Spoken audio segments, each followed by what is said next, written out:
राहुल गांधी जैसे कोई भी बयान देते हैं, अभी इन्होंने एक जलेबी को टारगेट करने की कोशिश की। अब मोदी जी कह रहे हैं कि देखिए जलेबी की फैक्ट्री भी खोलेंगे, जैसे आलू की फैक्ट्री वाला मीम बनाया था। अब उनका हर चीज़ को मजाक करने की कोशिश की जाती है। ये तो देखिए सीधी सी बात है, जितने भी बीजेपी सपोर्टर हैं या जितने बीजेपी लीडर हैं, इनकी सबकी बुद्धि सिर्फ एक जगह तक सीमित है, शौचालय। शौचालय से आगे इनका कहीं कुछ नहीं दिखता, इनको शौचालय से आगे कुछ इनकी सोच नहीं जाती। मैं आपको एक पुराना उदाहरण देता हूँ। 16वीं सदी में गैलीलियो था जिसने टेलीस्कोप का आविष्कार करा था। तो उसने टेलीस्कोप का आविष्कार करने के बाद उसने अपना सिद्धांत प्रतिपादित करा कि जी पृथ्वी घूमती है सूर्य के चारों ओर, ना कि सूर्य। उससे पहले ये कहा जाता था कि सूर्य पृथ्वी के चारों ओर घूमता है, चंद्रमा पृथ्वी के चारों ओर घूमता है। लेकिन जब गैलीलियो ने सिद्धांत दिया, विज्ञान की कसौटी पे उसको परखा, तो उसने बोला कि नहीं, सूर्य स्थिर है, पृथ्वी उसके चारों ओर चक्कर लगाती है। तो बाइबिल जो है, बाइबिल के अनुसार जो मानने वाले लोग थे उसमें ये कहा गया था कि सूर्य घूमता है। तो उन्होंने उसको पूरी जिंदगी नज़रबंद कर दिया था, उसे घर से निकलने नहीं दिया गया था, उसके तमाम रिसर्च पे रोक लगा दी गई थी। लेकिन उसके बाद जब वो मरा और आगे विज्ञान ने इसको साबित करा कि नहीं, सूर्य अपनी जगह पे स्थिर रहता है, पृथ्वी घूमती है, आज उस चीज़ को माना जाता है। तो लेकिन वही हाल बीजेपी वालों की है कि ये आगे की जरा से भी दूर की दृष्टि देख ही नहीं पाते। आज प्रोसेस फूड का जो बिजनेस है, हज़ारों करोड़ का प्रोसेस फूड का बिजनेस है। ऑस्ट्रेलिया में, अमेरिका में लगातार हमारे यहाँ से फूड जो है, प्रोसेस फूड एक्सपोर्ट होता है। मेरा भांजा ऑस्ट्रेलिया में रहता है, सिडनी में, उसने खुद एक फैक्ट्री लगा रखी है ऑर्गेनिक फूड्स की, जो वो प्रोसेस करता है, उसकी पैकिंग करता है, सप्लाई करता है कैनबरा में, पर्ल में, सिडनी में, और वहाँ चारों पाँचों जो स्टेट्स हैं बड़ी बड़ी, वहाँ पे उसकी कैनबरा में उसकी सारी सप्लाई जाती है। अच्छा खासा $1 मिलियन में उसका बिजनेस है। हमारे इंडिया से ही गया हुआ मेरा भांजा, अब उसको सिटीजनशिप भी वहीं की मिल गई है। तो उसने ये काम करा ना, प्रोसेस फूड का बिजनेस है, ये याद ही नहीं, इन्हें पता ही नहीं कि ऐसे भी काम हो सकते हैं, क्योंकि इनके तो सोच शौचालय में घुसी पड़ी है। इन्हें ये पता ही नहीं प्रोसेस फूड का बिजनेस कितना बड़ा है। और जब कोई भी चीज़ लार्ज स्केल पे प्रोडक्शन होती है तो उसे प्रोडक्शन की जगह को फैक्ट्री ही तो कहा जाता है या कुछ और कहा जाता है। एक हलवाई की दुकान है, यहाँ पे अगर वो जलेबी बना रहा है तो वो तो एक कढ़ाई में बना रहा है, वो तो हम उसे कह सकते हैं भाई कढ़ाई में जलेबी बना रहा है। जब वही चीज़ एक बड़े लेवल पे बनेगी, जब 10, 20, 50, 100, 200, 500 लोग काम करेंगे तो क्या कहा जाता है उसे? फैक्ट्री तो कहा जाता है। रमेश शर्मा वहाँ पे मैं बताता हूँ आपको, ऑस्ट्रेलिया में की बात एक और दूसरी, वहाँ पे एक रमेश शर्मा नाम का फूड चेन चलाने वाला बनता है। उसका सारा का सारा मिठाइयाँ यहाँ से इंडिया से बन के जाती है, हरियाणा से बन के जाती है, जिसकी उन्होंने बात उठाई थी। हरियाणा में रसगुल्ले बनते हैं, हरियाणा में गुलाब जामुन बनते हैं, हरियाणा में और बाकी मिठाइयाँ बनती हैं, और कंटेनर के कंटेनर पैक होके जाते हैं उसके ऑस्ट्रेलिया में, और वहाँ फिर वो अपनी उनकी दुकानों पे वो उसको बेचता है। इनको पता ही नहीं है, गंदे लोग गंदी सोच, छोटे लोग छोटी सोच, शौचालय से आगे सोच जा ही नहीं सकती तो सोचेंगे कहाँ ये।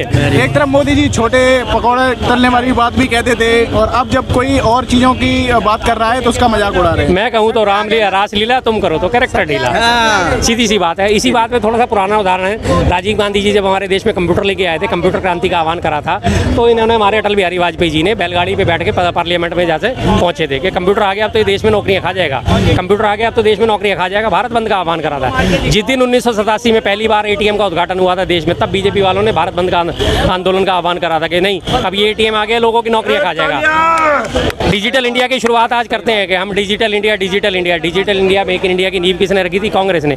जब डिजिटल इंडिया को राजीव गांधी जी देश में लेके आ रहे थे तब तो तुम उनका विरोध कर रहे थे, आज उस डिजिटल इंडिया पे कॉलर खड़े करते हो। देखो हमने भारत को कितना डिजिटल इंडिया बना दिया। भाई ये संपन्न कब हुआ? जब वो कंप्यूटर क्रांति लेके आए, जब वो इंटरनेट लेके आए, जब वो देश में तरक्की के साधन उन्होंने खोले, तभी तो आज ये सफल हो पाया। तो इनकी सोच ही नहीं है, ये 2-4 कदमों से आगे सोच नहीं करते। गाय, भैंस, गोबर, मुजरा, मटन, मछली, मुसलमान, और बस इसके बाद लास्ट एंड फाइनल इनका मुसलमान पे आगे इनकी गाड़ी ठप हो जाती है, और शौचालय। इससे आगे लोग सोच ही नहीं सकते। तरक्की के बारे में सोचे तो इन्हें समझ में आया ना कि कौन फॉर साइटेड आदमी है और कौन फॉर साइटेड नहीं है। अगर यही चीज़ें हमारे प्रथम प्रधानमंत्री जवाहरलाल नेहरू ने सोची थी तो आज क्या इंडिया में, भारत में हमारे जो अप्सरा उर्वशी परमाणु रिएक्टर हैं वो स्थापित हुए होते, भाखड़ा नागल डैम बना होता, और ये सारी तमाम इसरो, DRDO, तमाम बड़े बड़े वैज्ञानिक संस्थान स्थापित हुए होते। अगर वो आगे की नहीं सोचते, उनका भी विरोध यही करा गया था। श्यामा प्रसाद मुखर्जी ने 1952 में ना लोकसभा में क्या कहा था कि जब वो भाखड़ा नागल डैम की नींव रखी जा रही थी कि डैम बन जाएगा तो बिजली जो है पानी में से निकल जाएगी, तो बिजली तो पानी में से निकल जाएगी तो खेती के तो काम का नहीं रहेगा पानी। ये उनकी सोच थी। अब उन्हें ये नहीं पता कि बिजली निकलती है पानी में से नहीं निकलती। भाई पानी के प्रवाह से टरबाइन घूमता है जिससे बिजली बनती है, उन्हें पता ही नहीं था।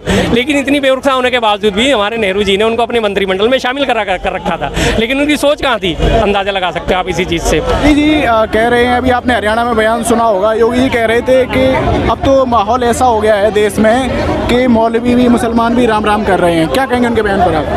देखिए, अगर कोई सनातनी भाई मेरे को देख के सलाम कर रहा है तो सलाम से मेरे को खुश भी होना चाहिए जो मेरा भाई सलाम करा मुझे, और मेरे को उनकी धर्म को भी इज्जत करना चाहिए। जो एक सनातनी भाई मुझे सलाम करा है, मुझे फ़ख्र भी होना चाहिए। यही तो कहलाता है हिंदू मुसलमान के मोहब्बत, भाईचारा। गंगा जमुना के तहजीब इसी को ही कहते हैं। बाबा जी को बहुत चीज़ों में मैं फॉलो करता था, अच्छा काम कर रहा है, बहुत सारी चीज़ में मैं गलत भी बोलता था, मगर मुझे उस दिन बहुत बुरा लगा है। एयरपोर्ट के अंदर से जा रहा था योगी बाबा